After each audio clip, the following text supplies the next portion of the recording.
জন্য।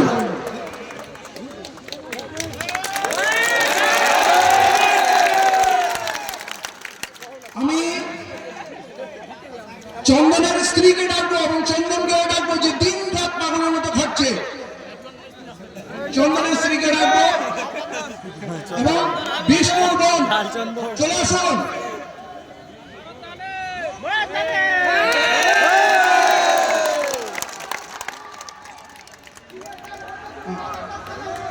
এখানে মুস্তাকিমের স্ত্রী এবং কাউসারের আব্বা এসেছেন, আমি তাদের ডাকবো, তারাও যেন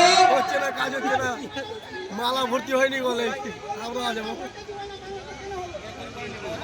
আপনি শুনুন, আমরা আমাদের কথা বলবো।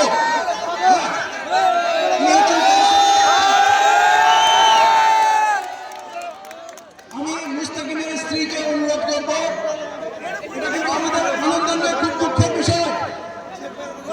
মুস্তাকিমের স্ত্রী আজকে ভাবুন কতটা কষ্ট ব্যথা নিয়ে আজ ঘরের পর্দাবেশীর মায়েরাও আপনাদের সামনে এসছে নিজের দুঃখের কথা জানাতে।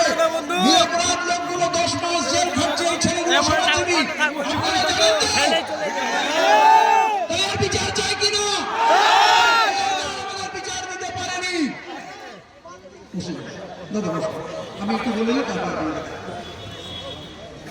আজকের এই সভা আপনাকে বলতে চাই, বিষ্ণুর স্ত্রী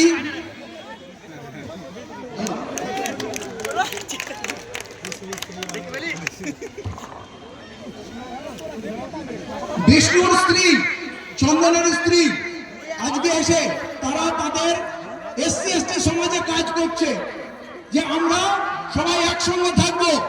কিছু মানুষ এটা প্রপাগান্ডা করছে হুমায়ুন সাহেব নাকি মুসলমানদের ভোট কেটে বিজেপিকে জিতিয়ে দেবেন। আমরা শুনছেন তো, গলিতে গলিতে এই চর্চা চলছে। হুমায়ুন সাহেব নাকি বিজেপির কাছ থেকে অনেক টাকা নিয়ে এইসব করছেন।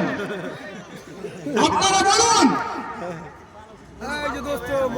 হুমায়ুন সাহেব মাত্র 3-4 মাস হলো দল করেছেন, তাই তো? তার আগে 77টা বিজেপি সিট জিতেছিল এবারে। কারা জিতিয়েছিল? সেখানে হুমায়ুন সাহেব ছিলেন না, আমিও ছিলাম না। এবং এই যে ভোট কেটে বিজেপিকে জেতানোর কথা বলছে, আমি আপনাকে বলছি আজ পর্যন্ত এখানে বিজেপি জেতেনি। তাহলে হঠাৎ বিজেপি জিতে যাবার ভয় কেন? যতদিন আপনি ওই তৃণমূলকে ভোট দেবেন ততক্ষণ আপনি ভালো। আর যদি নতুন দল এসে যায় বিজেপিকে মুছে দিয়ে, তৃণমূলকে মুছে দিয়ে আপনাদের মুক্ত করতে, তখন আপনাদেরকে ভয় দেখাবে যে বিজেপি এসে যাবে। এবারে আমি আপনাদের একটা প্রশ্ন করব, আমরা যে শাসক দলকে 15 বছর ধরে রেখেছি, পরিবর্তনের সরকার, মুক্তির সরকার, মামাটি মানুষের সরকার,